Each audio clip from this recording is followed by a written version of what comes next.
আল্লাহ সুবহানাহু ওয়া তাআলা পৃথিবী সৃষ্টির 50,000 বছর পূর্বে পৃথিবীতে যা ঘটবে তার সব কিছু লিখে রেখেছে। আব্দুল্লাহ বিন মাসউদ রাদিয়াল্লাহু তাআলা আনহু বলেন, মৃত্যু যেভাবে মানুষের দিকে দৌড়াচ্ছে, ধেয়ে আসতেছে, পৃথিবী বা সময় আমাদের থেকে পালিয়ে যাচ্ছে, আর কিয়ামত এবং মৃত্যু আমাদের দিকে দৌড়ে দৌড়ে আসতেছে।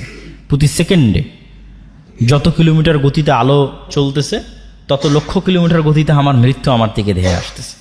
কেন? ওটাই টাইম, ওটাই আমার লাইফ লিমিটেশন। তো ওই যে মৃত্যু যেভাবে মানুষের দিকে ধেয়ে আসে, মানুষের রিজিক সেভাবে মানুষের দিকে ধেয়ে আসতেছে। কোনো মানুষ তার তাকদীরে লিখিত রিজিক ভক্ষণ না করে পৃথিবী থেকে বিদায় নেবে না। এটা আল্লাহ সুবহানাহু ওয়া তাআলার ফয়সালা। এই তাকদীরের বিশ্বাসটা আপনাকে কাজে দেবে হার্ড টাইম, কঠিন সময়। আর বাকি সময়ে আল্লাহর দয়া এবং আল্লাহর রহমত অনুসন্ধানের জন্য জান প্রাণ বাজি রেখে চেষ্টা করতে হবে।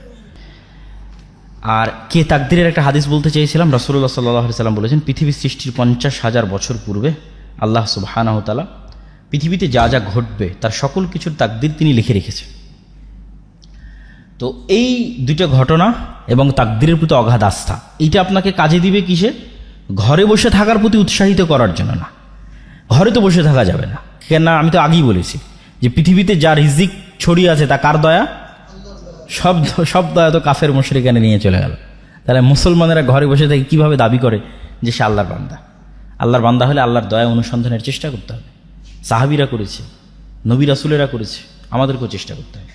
কিন্তু তাকদীরের প্রতি বিশ্বাসটা কাজে দিবে কোথায়? যখন কঠিন সময়, তখন। যেটাতে রাসূলুল্লাহ সাল্লাল্লাহু আলাইহি ওয়াসাল্লাম এই হাদিসে বলতেছেন যে কাতাবাল্লাহ মাকাদির আল খালাইক ক্বাবলা আন ইয়াখলাকাস সামাওয়াতি ওয়াল আরদ বি50,000 সানা। আর দুনিয়া বিমুখতার যে হাদিসগুলো, ইসলাম সন্ন্যাসবাদ কখনোই নয়। এত বড় বড় কোটিপতি সাহাবী আছে, সব রাসূল সাল্লাল্লাহু আলাইহি ওয়াসাল্লামের জান্নাতের সুসংবাদপ্রাপ্ত 10 জন সাহাবী, যে 3 জনের নাম বললাম। উসমান গনি, তার নামই দেওয়া হয়েছে ধনী, গনি মানে ধনী। জুবাইর ইবনুল আওয়াম, তৎকালীন মদিনার ব্যাংকিং সিস্টেম উনি কন্ট্রোল করতেন। সবাই এসে তার কাছে টাকা জমা রেখে যেত, উনি মানুষের টাকার লেনদেন করতেন, উনি নিজেও কোটিপতি ছিলেন। ওনার বিশাল বাংলো বাড়ি ছিল মদিনাতে, যেটার কিছু ভগ্নাংশ, খণ্ডিত অংশ এখনও পাওয়া যায় মদিনাতে। বড় বড় সব খেজুর বাগানের মালিক ছিল। আর আরেকজনের নাম বললাম আব্দুর রহমান বিন আউফ। 3 জনই কোটিপতি, 3 জনই জান্নাতের সুসংবাদ প্রাপ্ত। তাহলে তো এটা বলার কোনো অপশন নাই, সুযোগ নাই যে ইসলাম সন্ন্যাসবাদকে সাপোর্ট করে, এটা বলার সুযোগ নাই। কিন্তু দুনিয়া বিমুখতার যে হাদিসগুলো বা দুনিয়া বিমুখতার যে ঘটনাগুলো, এগুলো হচ্ছে আপনাকে সাপোর্ট দিবে আপনার টাফ টাইম এবং হার্ড টাইমে। যখন আপনি সকল কিছু হারিয়ে ফেলতেছেন, উত্থান পতন আছে, পতনের দ্বার প্রান্তে দাঁড়িয়ে আছেন, তখন আপনি হতাশ হবেন না যদি রাসূল সাল্লাল্লাহু আলাইহি ওয়াসাল্লামের যে দুনিয়া বিমুখতার হাদিসগুলো আপনার জানা থাকে, তাকদীরের যে হাদিসগুলো সেগুলো যদি জানা থাকে, তাহলে আপনার সামনে যতই কঠিন সময় আসুক আপনি হতাশ হবেন না। এইটা হলো এটার বেনিফিট। মানুষ তো চেষ্টা করতেই থাকবে, চেষ্টা করাটাই মানুষের কাজ। কিন্তু যখন হার্ড টাইম আসবে তখন সে তাকদীরের কথা স্মরণে রাখবে, রাসূল সাল্লাল্লাহু আলাইহি ওয়াসাল্লামের দুনিয়া বিমুখ আচরণগুলোর কথা স্মরণে রাখবে। তো আল্লাহর নবীর দুনিয়া বিমুখ আচরণের 2টা হাদিস বলে এবং তাকদীরের একটা হাদিস বলে আমার বক্তব্য শেষ করব। রাসূল সাল্লাল্লাহু আলাইহি ওয়াসাল্লামের দুনিয়া বিমুখ আচরণের 2টা ঘটনা। একদিন একজন মেহমান আসছে, আমি শুধু বাংলা বলে যাচ্ছি, হাদিস সহিহ। একদিন একজন মেহমান আসছে আল্লাহ নবীর কাছে, এসে বলতেছে যে আমার রাস্তাঘাটে আমি সব কিছু হারিয়ে ফেলেছি, আমার একটু খাবারের ব্যবস্থা করতে হবে। এই 2টা ঘটনা আপনাদের খুব মনোযোগ দিয়ে শুনতে হবে, আমাদের বক্তব্য শেষ। খাবারের ব্যবস্থা করতে হবে। আল্লাহ নবী লোক পাঠালেন তার স্ত্রীদের ঘরে, কিছু আছে কিনা খাবারের। তো ইন্ডিভিজুয়াল প্রত্যেকটা স্ত্রী এই অ্যান্সার দিয়েছে, ওয়াল্লাযী বা'আসাকা বিল হক, হে মুহাম্মদ সাল্লাল্লাহু আলাইহি ওয়াসাল্লাম, যে আল্লাহ আপনাকে সত্য নবী করে পাঠিয়েছে, সেই আল্লাহর শপথ করে বলতেছে আমাদের বাড়িতে পানি ছাড়া খাবার দেওয়ার মতো কিছু নাই। তো তিনি হচ্ছেন তৎকালীন বিশ্বের সর্বশ্রেষ্ঠ মানব, সকল যুগের সর্বশ্রেষ্ঠ মানব। তার বাড়িতে মেহমান এসেছে, মেহমানকে খাওয়াবেন, খাওয়ানোর মতো তার কোনো স্ত্রীর বাড়ি থেকে এ আনসার আসলো না যে এখানে একটা খেজুরের দানা আছে, তাকে খাবার হিসেবে দেওয়া যায়, বা আটা আছে সেটিতে রুটি তৈরি করে দেওয়া যায়, বা গোস্ত আছে দেওয়া যায়। সবাই বলেছে তাদের বাড়িতে শুধু পানি আছে, আর দেওয়ার মতো কিছু নেই। তো আল্লাহর নবী কি করবেন? তখন তিনি সালাতের পর সাহাবীদের বললেন, আচ্ছা কেউ কি আছো তোমরা আজকে একজন মেহমানের দায়িত্ব নিতে পারবা? তখন আবু তালহা বলতেছে রিস্ক নিয়ে, সেও আসলে ইন ডিটেলস জানে না, কিন্তু আল্লাহর নবীর এই অসহায় অবস্থা দেখে সে রিস্ক নিচ্ছে। আবু তালহা বলছে, আল্লাহর নবী ঠিক আছে, আমি আপনার মেহমানের দায়িত্ব নিচ্ছি। তো আবু তালহা কোনো প্রকার যাচাই বাছাই না করেই সে কিন্তু মেহমান কিনে বাড়িতে চলে গেছে। বাড়িতে গিয়ে স্ত্রীকে বলতেছে যে আচ্ছা, আজকে তো আল্লাহর নবী আমাকে একটা কাজ চাপিয়ে দিয়েছে, একজন মেহমানের দায়িত্ব আমার উপর দিয়েছে, বাড়িতে কোনো খাবার আছে? তখন আবু তালহার স্ত্রী বলতেছে বাড়িতে তো বাচ্চাদের খাবার ছাড়া কোনো খাবার নাই, মানে ছোট 2-3টা বাচ্চা আছে, সেই 2-3টা বাচ্চাকে যে খাবার দিবে ওই খাবারটা ছাড়া কোনো খাবার নাই। তাহলে এখন করণীয় কি? তখন 2 স্বামী স্ত্রী মিলে পরামর্শ করেছে যে ঠিক আছে, এক কাজ করো, বাচ্চাদের খাবার না খাওয়িয়েই ঘুম পাড়িয়ে দাও, বাচ্চাদের খাবার খাওয়ায়ও না, তাদেরকে না খাওয়িয়েই ঘুম পাড়িয়ে দাও। আর মেহমানের সাথে তো মেজবানকে বসতেই হয়, মানে যাকে আপনি মেহমানদারি করাবেন আপনার বাড়িতে, যদি তাকে আপনি না বসেন সে তো অকওয়ার্ড ফিল করবে, বিব্রত বোধ করবে। তাহলে আমরা যখন একসাথে মেহমানের সাথে খেতে বসবো তখন কৌশলে বাতিটা নিভিয়ে দেওয়া হবে, স্বামী স্ত্রীর প্ল্যান। কৌশলে যখন বাতি নিভিয়ে দেওয়া হবে তখন আমরা খাওয়ার অভিনয় করতে থাকবো, কিন্তু আসলে আমরা খাবো না। কেন? বাচ্চাদের খাবার অনেক স্বল্প খাবার, যদি আমরাও 2 জন বাতি জ্বালিয়ে সেটার সাথে অংশগ্রহণ করি তাহলে মেহমানের খাবার বলে আর কিছু বাকি থাকবে না। তাহলে বাচ্চাদের ঘুম পাড়িয়ে দেওয়া হলো এবং স্বামী স্ত্রী 2 জন বাতি নিভিয়ে খাবারের অভিনয় করলো, আর মেহমান খাবার গ্রহণ করলো। পরের দিন রাসূলুল্লাহ সাল্লাল্লাহু আলাইহি ওয়াসাল্লাম বলতেছে, আবু তালহা তুমি কি করেছো? আল্লাহ তোমার উপর অনেক সন্তুষ্ট হয়েছে। তো কি করেছেন? তো এই ঘটনা। তো এটার থেকে আমাদের শিক্ষা কি? যে ওই যুগের যারা সর্বশ্রেষ্ঠ মানব তাদের এটি জীবন হিস্ট্রি এবং কালচার বলা হচ্ছে। সুতরাং আমি যদি আমার লাইফে এরকম কখনো কঠিন সময় ফেস করি তাহলে অবশ্যই তখনকার চাইতে খারাপ হবে না। তো ওই জন্য কনফিডেন্স রাখতে হবে। আরেকটা ঘটনা, যে 2টা ঘটনা বলতেছে, আরেকটা ঘটনা, একদিন রাসূল সাল্লাল্লাহু আলাইহি ওয়াসাল্লাম বাড়ি থেকে বের হয়েছে, এটা সহিহ হাদিসের ঘটনা, সঠিক ঘটনা। তো ভর দুপুরে বের হয়েছে, রাস্তার মধ্যে দেখেন আবু বকর রাদিয়াল্লাহু তাআলা আনহু বাড়ি থেকে বের হয়েছে। তো 2 জন পরস্পরকে জিজ্ঞেস করতেছে কেন এই ভর দুপুরে, আপনি তো জানেন সৌদির গরম কি ভয়ঙ্কর, ভর দুপুরে কেন বাড়ি থেকে বের হয়েছে?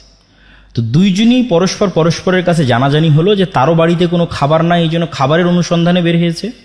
মুহাম্মদ সাল্লাল্লাহু আলাইহি ওয়াসাল্লামের বাড়িতেও কোনো খাবার নাই, উনি খাবারের অনুসন্ধানে বের হয়েছে যে কোথাও খাবারের ব্যবস্থা করা যায় কিনা। কিছু দূর হাঁটার পর দেখা যাচ্ছে ওমর রাদিয়াল্লাহু তাআলা রাস্তায়। আপনি কি জন্য বের হয়েছেন? ওনার বাড়িতেও কোনো খাবারের ব্যবস্থা নেই, উনিও খাবারের অনুসন্ধানে বের হয়েছে। অথচ এনারা পরবর্তীতে অর্ধ পৃথিবীর শাসক। তাহলে ক্ষুধার্ত অবস্থা থেকেও অর্ধ পৃথিবী জয় করা যায়, ঠিক আছে? যখন তাদের কাছে কিছু নাই, ক্ষুধার্ত অবস্থায় মানুষের বাড়ি বাড়ি খাবার খুঁজে বেড়াচ্ছে, সেখান থেকে তারা অর্ধ পৃথিবীর শাসক হয়েছে। তো তাদের মতো করুণ এবং কঠিন অবস্থা আমাকে এবং আপনাকে ফেস করতে হয়নি, হচ্ছে না, হয়তো হবেও না। সুতরাং বড় স্বপ্ন দেখতে সমস্যা কি? হাদিসটা শেষ করি, ঘটনাটা শেষ করি। 2 জন মিলে এক আনসারির বাড়িতে গেলেন। আনসারিরা যেহেতু আগে থেকেই তাদেরই জমি জায়গা, মদিনা মানে তাদের জমি জায়গা, তাদের বাগান, তাদের সব কিছু। এনারা তো আসছে মক্কা থেকে হেল্পলেস অবস্থায়। যদি মক্কায় থাকতো হয়তো এতটা করুণ অবস্থা হতো না, কেন মক্কায় তাদের জমি জায়গা আছে, তাদের বাড়ি ঘর আছে। তো প্লেস চেঞ্জ করলে অবশ্যই মানুষ এই প্রবলেমগুলো ফেস করে। তো আনসারি সাহাবী অত্যন্ত খুশি হয়েছে আজকে আল্লাহ নবী তার বাড়িতে আসছে। আমাদের গ্রামেও যেমন ভালো কোনো মেহমান যায় তখন কিন্তু বাড়ির আমাদের মায়েরা বড় মোরগ বা ভালো যে মুরগি থাকে সেটা কিন্তু জবাই করে, এটা টেন্ডেন্সি, কালচার। তো আনসারি সাহাবী আল্লাহ নবীকে দেখে তাড়াহুড়া করে খেজুরের পুরো থোকা পেড়ে আল্লাহ নবীর সামনে রেখে বলতেছে ওখানে কাঁচা আছে পাকা আছে খান। তাড়াতাড়ি বাড়ি থেকে ছুরি বের করে নিয়ে ছাগল জবাই করতে চলে গেছে, যে আজকে আল্লাহ নবী তার বাড়িতে আসছে, সে ছাগল জবাই করে রান্না করে খাওয়াবে। তো ছাগল জবাই হলো, রান্না হলো, খাওয়া দাওয়া হলো, খেজুর খাওয়ানো হলো, ছাগলের দুধ দেওয়া হলো, যত রকমের ব্যবস্থাপনা ছিল সবই করা হলো। শেষ করে এখন যখন ফিরে আসতেছেন তখন রাসূলুল্লাহ সাল্লাল্লাহু আলাইহি ওয়াসাল্লাম আবু বকর এবং ওমরকে বলতেছে তোমরা বাড়ি থেকে বের হয়েছিলে ভরা পেটে, আর এখন খালি পেটে, আর এখন তোমরা বাড়িতে ফিরে যাচ্ছ ভরা পেটে। সুম্মা লা তুসআলুন্না ইয়াওমাইদিন আনিন নাঈম, এটা কোরআনের আয়াত। আল্লাহর নবী পড়লেন তাদের সামনে, কিয়ামতের মাঠে এই নিয়ামত সম্পর্কে আল্লাহ তোমাদের জিজ্ঞেস করবে, যে তোমরা আজকে খালি পেটে বাড়ি থেকে বের হয়েছিলে, আল্লাহ তোমাদের ভরা পেটে বাড়িতে ফিরে যাওয়ার সুযোগ করে দিয়েছে, এই নিয়ামত সম্পর্কে আল্লাহ জিজ্ঞেস করবে। তোমরা আল্লাহ সুবহানাহু তাআলার রহমত, বরকত ছড়িয়ে ছিটিয়ে থাকা রিজিক তোমরা অনুসন্ধান করো। ফাইদা কুদিয়াতিস সালাত ফান্তাশিরু ফিল আরজ ওয়াবতাগু মিন ফাজলিল্লাহ, যখন সালাত শেষ হয়ে যায় তখন তোমরা সমগ্র পৃথিবীতে ছড়িয়ে পড়ো, কেননা পৃথিবীর প্রত্যেকটা ইঞ্চি জায়গাতে আল্লাহ সুবহানাহু তাআলার রিজিক ছড়িয়ে ছিটিয়ে আছে। আল্লাহ সুবহানাহু তাআলার ছড়িয়ে ছিটিয়ে থাকা সেই রিজিক অনুসন্ধান করার জন্য তোমরা চেষ্টা করো। আর এক আয়াতে আল্লাহ সুবহানাহু তাআলা বলেন, হুয়াল্লাযী জাআলা লাকুমুল আরদা যালুলান ফামশু ফি মানাকিবিহা ওয়া কুলু মির রিজকিহি। দুনিয়ার মানুষ, এই জমিনে আল্লাহ রিজিকের সকল সিস্টেম দিয়ে রেখেছে। ফামশু ফি মানাকিবিহা, তোমরা এই জমিনের প্রত্যেকটা ইঞ্চি ইঞ্চি জায়গায় অনুসন্ধান করো, চলো, চেষ্টা করো। ওয়া কুলু মির রিজকিহি, এবং রিজিক বের করে নিয়ে আসার চেষ্টা করো। আমরাও দেখতে পাই যে আমাদের চারিপাশে কত রিজিকের রাস্তা, কিন্তু লোকলজ্জার ভয়ে, যেটা কেউ বলল এখানে বক্তা যে সামাজিক ট্যাবু, সেটির ভয়ে আমরা হয়তো একটা নির্দিষ্ট মাধ্যমকেই মনে করেছি এটি রিজিকের মাধ্যম, কোথাও আমার জব হবে, চাকরি হবে, এটি রিজিক। তো আসলে রিজিকের মাধ্যম লিমিটেড নয়, মানুষ চেষ্টা করলে অবশ্যই রিজিক পাবে, এবং চেষ্টা করবে কোন নিয়াতে সেটিও আমরা তুলে ধরলাম আপনাদের সামনে, যে চেষ্টা করবে এই নিয়াতে যে পৃথিবীতে যত রিজিকের ব্যবস্থাপনা আছে এগুলো সব কার দয়া, কার রহমত? আল্লাহর রহমত, আল্লাহর দয়া। ওইটা থেকে যখন আপনি বিমুখ থাকছেন, আপনি অহংকারী। মানে আপনি জানেন যে এখানে একটা টাকা হালাল উপায়ে ইনকামের রাস্তা আছে, বাট আপনি করছেন না, মানে আপনি অহংকারী। আপনি আল্লাহর দয়াকে অবমূল্যায়ন করছেন, আল্লাহর রহমতকে অবমূল্যায়ন করছেন। এবং এটি নবীদের চিন্তা চেতনা ছিল। যেমন আইয়ুব আলাইহিস সালাতু ওয়াস সালাম একবার গোসল করছিলেন, তখন স্বর্ণের বৃষ্টি হচ্ছিল। তিনি গোসল বাদ দিয়ে স্বর্ণ কুড়াতে গেছেন। আল্লাহ বলছে, আইয়ুব, আমি কি তোমাকে ধনী করিনি যে তুমি স্বর্ণ কুড়াতে গেলে? তো আইয়ুব আলাইহিস সালাম উত্তরে বলতেছে যে আমি ধনী এই জন্য স্বর্ণ কুড়াবো না, এই সেন্স থেকে তো আমি যাইনি। আমি গেছি এই সেন্স থেকে যে আমি যদি সমগ্র পৃথিবীর মালিকও হই, যে এই মুহূর্তে সারা পৃথিবীর সকল ধন সম্পদের মালিক আমি একাই, তারপরেও যদি স্বর্ণের বৃষ্টি হয় তো আমি ওইটা কুড়াতে যাব, কেননা এটা কার দয়া? আল্লাহর দয়া। আর ওইটার থেকে আমি দূরে থাকবো, মানে আমি আল্লাহর দয়াকে অবমূল্যায়ন করতেছি। এই সেন্স থেকে দাউদ, সুলাইমান, আব্দুর রহমান বিন আউফ, জুবাইর ইবনুল আওয়াম, উসমান গনি, উসমান ইবনে আফফান, তারা পৃথিবীর কোটিপতি ছিলেন। দাউদ এবং সুলাইমানের মতো ধনী পৃথিবীতে আগেও কোনোদিন আসেনি, ভবিষ্যতেও কোনোদিন আসবে না।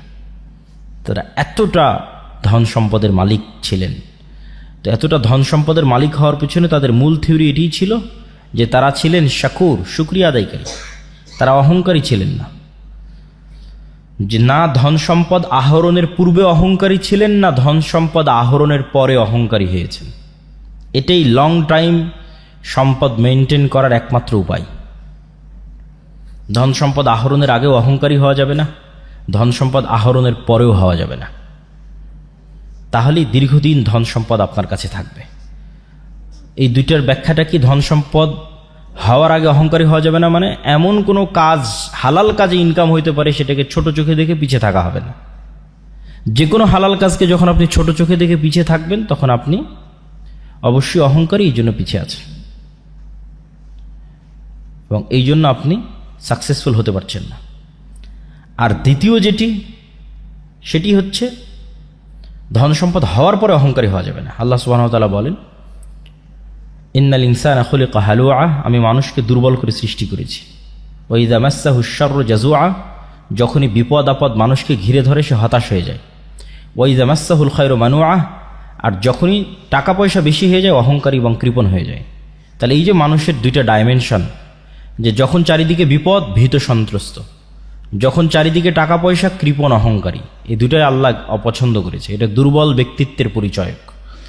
আর শক্তিশালী পার্সোনালিটির পরিচয় কি? চারিদিকে বিপদ আপদ দেখলেও সে ভীত সন্ত্রস্ত হয় না, হতাশ হয় না, তার সৃষ্টিকর্তা আল্লাহর প্রতি ভরসা রাখে। আবার যখন কোটি কোটি টাকার মালিক হয়, তখনও সে অহংকারী, পাপাচারী, অপচয়কারী হয় না, তখনও সে তার ন্যায় নিষ্ঠা বজায় রাখে। এই ব্যক্তিত্ব অর্জন করতে পারলে আপনার ধন সম্পদ আপনার কাছে দীর্ঘদিন কন্টিনিউ করবে। সম্মানিত উপস্থিতি, আমি আমার বক্তব্যকে দীর্ঘায়িত করতে চাই না। রিজিক অন্বেষণের প্রতি উৎসাহিত করতে গিয়ে একটি ছোট্ট ঘটনা বলে আমার বক্তব্য শেষ করব ইনশাল্লাহ। আব্দুর রহমান বিন আউফ যখন মক্কা থেকে হিজরত করেন, তখন অত্যন্ত খালি, জীর্ণ শীর্ণ, রিক্ত হস্তে মক্কা থেকে মদিনায় গেছেন। মদিনায় যাওয়ার পর তিনি এক আনসারি মানে সাহায্যকারী, ইনভেস্টর, বেশিরভাগ আনসারি ছিল ইনভেস্টর। আর বড় বড় ব্যবসায়ীরা সব ছিল মক্কা থেকে আসা। কেননা by default, by nature, by born মক্কার কুরাইশরা হচ্ছে বিজনেসম্যান, যেটা আপনারাও জানেন যে আমাদের নবীর স্ত্রী খাদিজা রাদিয়াল্লাহু তাআলা আনহা অনেক বড় বিজনেসম্যান। আল্লাহর নবী তার বিজনেসের দায়িত্ব পালন করেছে, তিনিও বিজনেস বোঝেন। ঠিক আছে, বদরের যুদ্ধ হলো কেন? আবু সুফিয়ানদের কন্টিনিউয়াস বিজনেস চলতো সিরিয়ার সাথে। ওই বিজনেস যে রুটটা ছিল, ওই রুটটা আল্লাহর নবী ব্লক করে দিয়েছিল। কেননা রাসূল সাল্লাল্লাহু আলাইহি ওয়াসাল্লামের সাথে আবু সুফিয়ানদের যে দ্বন্দ্ব ছিল, এটা শুধু ধর্মীয় দ্বন্দ্ব ছিল না। ঠিক আছে, এটার মধ্যে টাকা পয়সা সম্পৃক্ত ছিল, দুনিয়া সম্পৃক্ত ছিল, পাওয়ার সম্পৃক্ত ছিল। আপনারা অবশ্যই জানেন যে মক্কা হচ্ছে এইদিকে পশ্চিম, না পশ্চিম তো এইদিকে নাকি? মক্কা হচ্ছে এই পাশে আর মদিনা হচ্ছে এই পাশে, আর এখানে হচ্ছে সিরিয়া। তো মক্কায় হচ্ছে কুরাইশরা থাকে, তারা সমুদ্রের ধার দিয়ে, লোহিত সমুদ্রের ধার দিয়ে সিরিয়াতে বিজনেস করে। তো এই বিজনেস রুটে মধ্যে মদিনা। তো যখন মুহাম্মদ সাল্লাল্লাহু আলাইহি ওয়াসাল্লাম মক্কা থেকে হিজরত করে মদিনায় আসলেন, তখন তিনি বিজনেস রুট বন্ধ করে দিলেন। তো ওরা বিজনেস করবে কিভাবে? তখন তো যুদ্ধ অনিবার্য। এই জন্য কিন্তু বদর, উহুদ থেকে বাকি যে যুদ্ধগুলো হয়েছে, এই যুদ্ধগুলো এই কারণে যে মদিনা যত বেশি পাওয়ারফুল হবে, মক্কার ব্যবসা তত সংকীর্ণ হয়ে যাবে। কেন? ব্যবসায় চলতো সিরিয়ার সাথে। তো এরা by nature, by default business করা জানতো। তো ওরা যখন ওখান থেকে মদিনায় আসছে, তখন মদিনার মানুষেরা টাকা পয়সা দিয়ে ইনভেস্ট করেছে। ঠিক আছে, তোমরা বিজনেস করো। আব্দুর রহমান বিন আউফকে বিজনেস করার টাকা দিয়েছে, জুবাইর ইবনে আওয়ামকে বিজনেস করার টাকা দিয়েছে, ওসমান ইবনে আফফানকে বিজনেস করার টাকা দিয়ে। এরা তো মক্কা থেকে পালিয়ে এসেছে, সবাই বড় বড় সাহাবী। কিন্তু এই প্রত্যেকটা বড় বড় সাহাবী অতি শর্ট টাইমে কোটিপতি হয়ে গেছে। তো আব্দুর রহমান বিন আউফ বললেন যে আমি তো উটের ব্যবসা বুঝি, আমাকে কিছু উট দাও, আমি আজকে থেকে বাজারে উটের বিজনেস শুরু করব। তো বাজারে যখন উটের বিজনেস শুরু করলেন, উনি একটা মূলনীতি মেনটেন করতেন। উট বিক্রি করার আগে বিভিন্ন অঞ্চল থেকে মানুষজন আসতো, উটের বাজারে, উটের হাটে উট উঠতো। যেমন আমাদের অঞ্চলে কুরবানির সময় গরুর হাট হয়, গরুর হাটে উট উঠতেছে। তো উনি উটের খুঁটিনাটি সম্পর্কে খুব অভিজ্ঞ ছিলেন। উটের নেচার, স্বভাব, উটের খাওয়া, উটের ফুড সিস্টেম, ঠিক আছে, উটের আবাস, বসবাস, উটের কালার, রং, শক্তি, সামর্থ্য, জীবন প্রণালী, বংশধারা, এভরিথিং সম্পর্কে খুব জানতেন। তো যে বিষয়ে মানুষ বিজনেস করুক, ওই বিষয়ে নলেজ না থাকলে তো আসলে সে বিজনেস করতে পারবে না। তো যেহেতু উনি উট বিষয়ে সবচেয়ে পারদর্শী, এই জন্য উনি উটের ব্যবসায় হাত দিলেন। উটের ব্যবসায় যখন হাত দিলেন, তখন একটা মূলনীতি ছিল ওনার, সেটা হচ্ছে হাইয়েস্ট সেল, লোয়েস্ট লাভ। ঠিক আছে, এবং এটা ছিল ওনার সবচেয়ে বড় পলিসি, যেই পলিসি দিয়ে উনি মানুষের বিশ্বাসযোগ্যতা অর্জন করেছে এবং ধনী হয়ে গেছেন, কোটি কোটি টাকার মালিক ছিলেন। তো এই জন্য মানুষ যখন উটের দরদাম করতে আসতো, উনি বলতেন ঠিক আছে আপনি কততে দরদাম মনে করেন ফাইনাল হলো, যে আমি এই জিনিসটা, এই উটটা, এই গরুটা 2 লাখ টাকায় কিনবো। তখন উনি নিজে থেকে ধরিয়ে দিতেন যে এই উটের কিন্তু এই সমস্যা আছে। তখন গ্রাহক আরও দাম কমাতো। তারপরে ধরেন 1,80,000-তে ফাইনাল হলো, উনি আর একটা সমস্যা ধরাই দিতেন। উনি বিক্রি করতেছেন, বাট উনি আবার সমস্যা ধরাই দিচ্ছেন। এটার মূল কারণটা ছিল উনি হচ্ছে অল্প মার্জিন লাভে জিনিস ছেড়ে দিতে চান, আর ওই কাস্টমারের বিশ্বাসযোগ্যতা অর্জন করতে চান, যেন ওই কাস্টমার ভুলেও আর সেকেন্ড কারো কাছে উট কোনোদিন ক্রয় করতে না যায়। তো ওনার প্ল্যান এটাই যে আমি যদি একটা পণ্য বিক্রি করে 500 টাকা লাভ করি, আর সেই জায়গায় যদি আমি 1000টা পণ্য বিক্রি করতে পারি 1 টাকা করে লাভ করি, তাহলে 1000টা পণ্য বিক্রি করলাম, 1 টাকা করে লাভ করলাম, লাভ হলো 1000 টাকা। একটা পণ্য বিক্রি করলাম, একটা পণ্যতেই 500 টাকা লাভ করলাম, মানুষের বিশ্বাসযোগ্যতা অর্জন করতে পারলাম না। কোনোদিন মানুষ আশেপাশের বাজার তদন্ত করে আমার রেটটা যদি বেশি মনে হয় বা আমার কোনো ফলস ধরা পড়ে, সে আমার কাছে দ্বিতীয়বার আসবে না। তো দ্বিতীয়বার আমি কাস্টমারটাকে হারিয়ে ফেললাম। একবারের বেশি লাভ করতে গিয়ে আমার লং টাইম বিজনেসের যে ধারা, সেটি ধ্বংস হয়ে গেল। তো এই জন্য আমাদেরকে সবসময় লং টাইম প্ল্যান রাখতে হবে, দীর্ঘ মেয়াদি প্ল্যান থাকবে, অল্প লাভে বেশি সেল করার পরিকল্পনা রাখতে হবে এবং বিশ্বাসযোগ্যতা অর্জন করার চেষ্টা করতে হবে। তাহলে অবশ্যই ব্যবসাতে বরকত হবে।